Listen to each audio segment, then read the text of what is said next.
à tous. Good morning. Paul, thank you for your energy, which is a good segue into our discussion, which is the energy transition. So, Jean-Pierre, let's just start by defining what we mean by energy transition. Well, energy transition is just making sure that the energy system will move, in fact, will be transformed into something which is aligned with climate change objectives. So very practically, it means going from an energy system which is mostly based on fossil fuel to an energy system which combines various types of energy which have in common the fact of being low carbon. But it's a very, very significant transformation. We are talking trillions of dollars to be invested every year to achieve this huge transformation. Okay, well, let's dive into all these subtopics. Where are we on this journey? I mean, you know, when you sit in the United States, it still feels like it's fossil fuels that heat our homes, fuel our cars. So Europe is a little further along, depending where. So where are we? We are moving. Yeah. Not as fast as we should, but we are moving. Two main drivers: electrification of usage. Very obvious example are transportation, moving from internal combustion engine into electric vehicle. But in a lot of different sectors, we see the same transformation from fossil type of energy into electricity, and then making sure that electricity is produced in a way which minimizes CO2 emission. And there we are also making progress. First half of 24 in Europe, 50%, 50% of the electricity produced was produced out of renewable, hydro, solar, and wind. In the US, 35%. California, 50%. Texas, about 30%. So yes, we are moving, but as usual, it's probably a bit easier. The first miles of the trip are a bit easier, and this transformation, the fact that we have more and more renewable into the energy system, creates a lot of challenges of various sorts, and we need to make sure that we can face these challenges. But I'm being a bit optimistic because I think we need to encourage people and we need to show to our fellow citizens that indeed all the efforts that have been put into this huge transformation are starting to bear fruit. Once again, not as fast as it should, so acceleration is really, and massification is the name of the game, but we are making progress. Okay. So what are some of the cleaner sources likeliest to emerge as the leaders in the future? You know, there's a lot, there's the ones you mentioned, there's nuclear, there's... Frankly speaking, I think all of the building blocks to achieve our 2030 and even most of our 2050 objectives are already existent. So we should not expect that technology breakthrough will come, which will represent a very significant part of what we need to achieve by 2050. So it's renewable, I mentioned it, solar, wind, offshore wind, which has a very specific role to play because this is the only type of renewable which could have a production profile which is similar to what we see out of fossil fuel. Nuclear, where it's possible. Yeah. Countries have very different opinion on nuclear. In France, it's very popular. In Germany, it's something which probably won't play a role in the energy system for the next 20 years. I think the only technology which could create a difference, and the jury is really out to see whether it will be available at scale by 2050, would be nuclear fusion. That could be a differentiator, but again, we are very far from having a working prototype of such systems. Will any of these be the silver bullet, or do you think it's going to end up being a mix of different... It's a mix.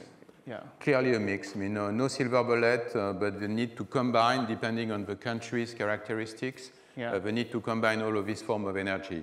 But something which is more and more important, in fact, is the energy system. It's not just the production. It's to be able to deal with the variability of the production. A big difference between a gas-powered power plant and a solar farm is that the solar farm operates when there's sun. So you know that you will have a lot of electricity produced at noon, but you know that from 6 o'clock to the next morning, you won't have any. So it means that you need to bring assets which creates flexibility in this system, battery mostly, or using cleverly hydro in countries where hydro is part of a mix. So it's not just about production, it's about flexibility, and it's probably about flexibility at the consumption point. Yeah. And I know there's a lot of startup here, but innovation, technology innovation, which would allow consumption in your home, but also in a lot of industrial or corporate application, to be much more flexible and to adjust to the amount of power which is available in the grid, these have a lot of opportunities in front of them. So should people be thinking that the fossil fuel industries will disappear by 2050, or will there always be a role for them? I think there will be a role for them in some segments. There will be a role for them in transportation, for example. When you look at the global situation, it's very difficult to imagine that everyone will be going for electric vehicles. When I say everyone, I should say every country. I think in Europe, you know, we have an objective not to sell any more internal combustion engine by 2035. We see also some a similar trend in the US, probably with a bit of a different endpoint, but there are a number of countries in the developing worlds where oil will be necessary. We will continue to need some forms of green molecules next to electricity, because there are some sectors which are very difficult to abate just using electricity. And for this, fossil combined with carbon storage is a way to go. So there will probably be some fossil fuel in the system in 2050. Yeah, I'm sure America will be ravenous still about it. I mean, so, you know, my in-laws are Dutch, and when we're in Amsterdam or The Hague, it strikes me how on every residential street every block has charging stations for e-cars, and you see a few of them in New York here and there, and we're supposed to be at the vanguard, but anyway, I'm envious of Europe on that front. But now, so what are going to be the sources, the key sources of higher electricity demand? We talked about e-car adoption. Some of the plane manufacturers are talking about the emergence of e-planes, but we also hear about data centers and AI and all these needs. So for you, what's going to be fueling demand for electricity? There is a huge need for investment in renewable energy production. I mean, a company at ENGIE, for example, we are a very large French-based but very global utility. We are investing every year about 8 billion euros currently in capex, in growth capex. So 8 billion, it's really a very significant number. Most of it in renewable and storage. And among the key countries where we operate, obviously France is a target, but the US is also a very important one. So we are currently investing massively in the US, about 1 gigawatt of new capacity that connected every year. And a large part of the users for this new electricity are the GAFA. And we are negotiating long-term power purchase agreement with Microsoft, Google, Amazon, and the others who are willing to secure access to green electricity for their needs. And part of their needs, obviously, are linked to AI development and the need for large, very powerful data center. So this is really a very strong trend. And really, in this country, the GAFA are among the key drivers in the transformation of the energy system. And we've seen some announcements regarding the use of nuclear.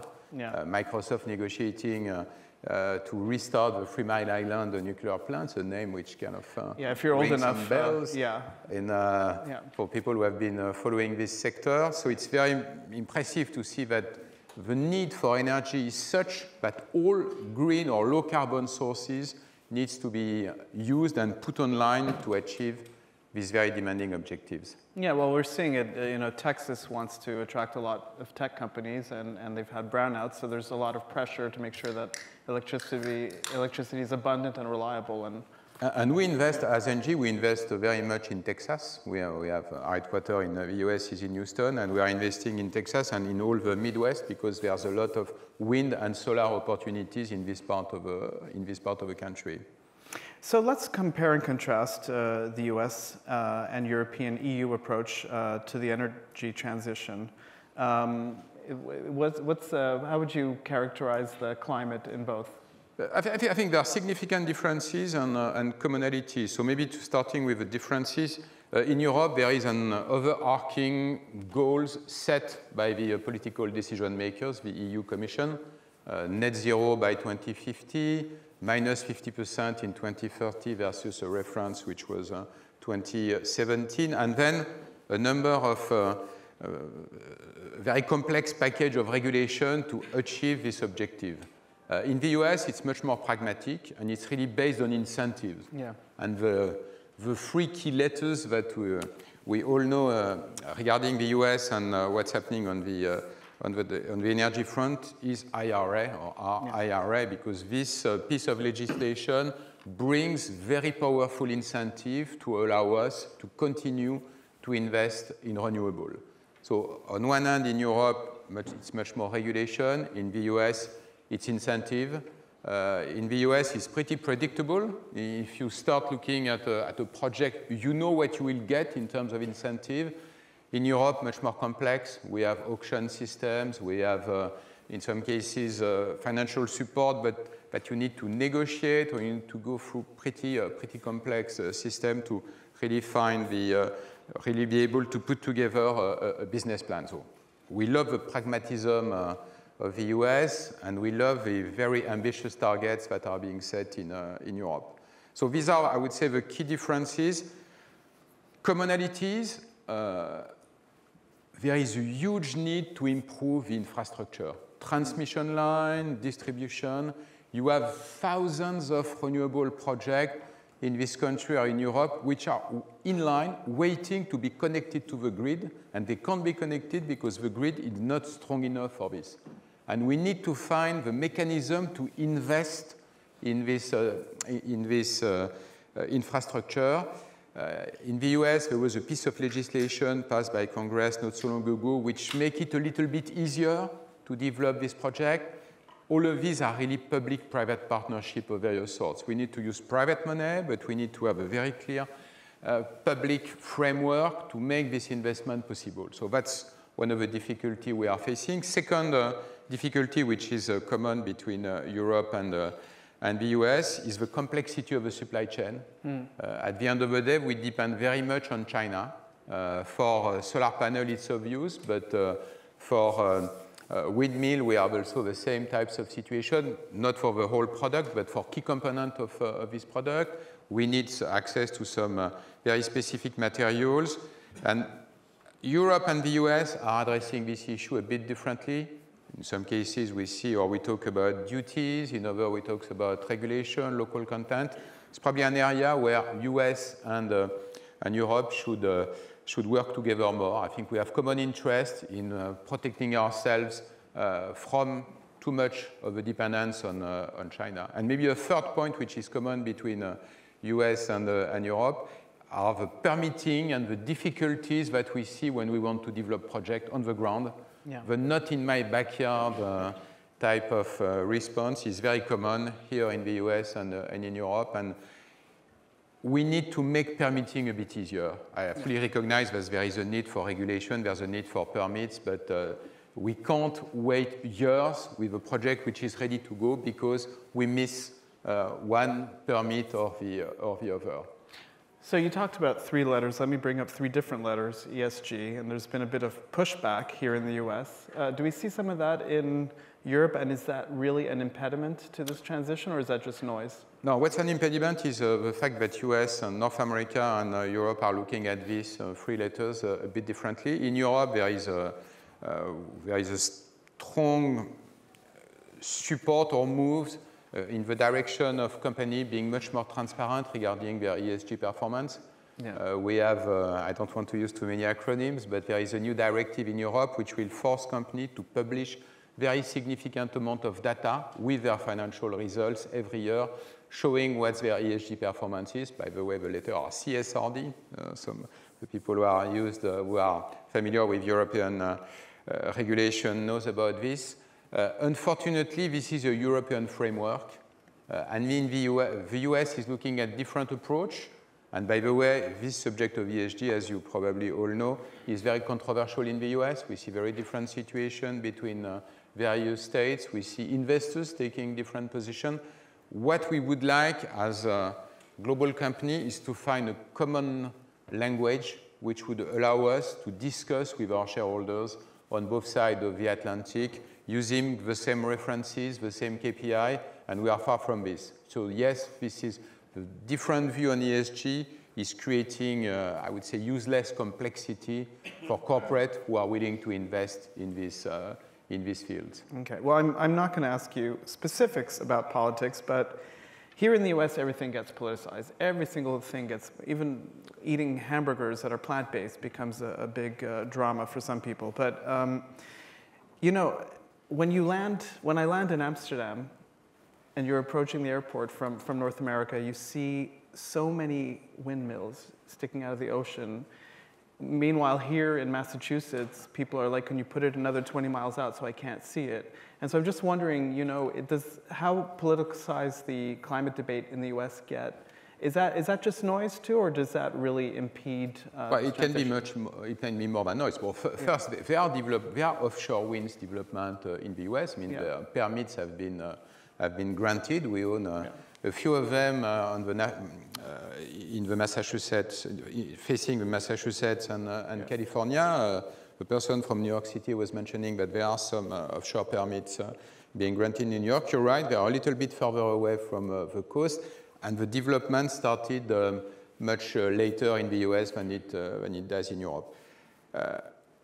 Energy is about regulation. So yes, a new government can take different position, and yes, as an investor in the US, we are very attentive to what's going on, and it's very uncertain as we speak. What will be the impact of IRA depending on the outcome of the presidential election? We don't know. I mean, candidates have made, in some cases, a very strong statement. What will they do once they come into power? Very difficult to predict, but we are looking very carefully at that. If there were significant changes in the IRA regulations, in the incentives which are being put in place, this could slow down the development of projects. So it's really something where politicians obviously have a say and can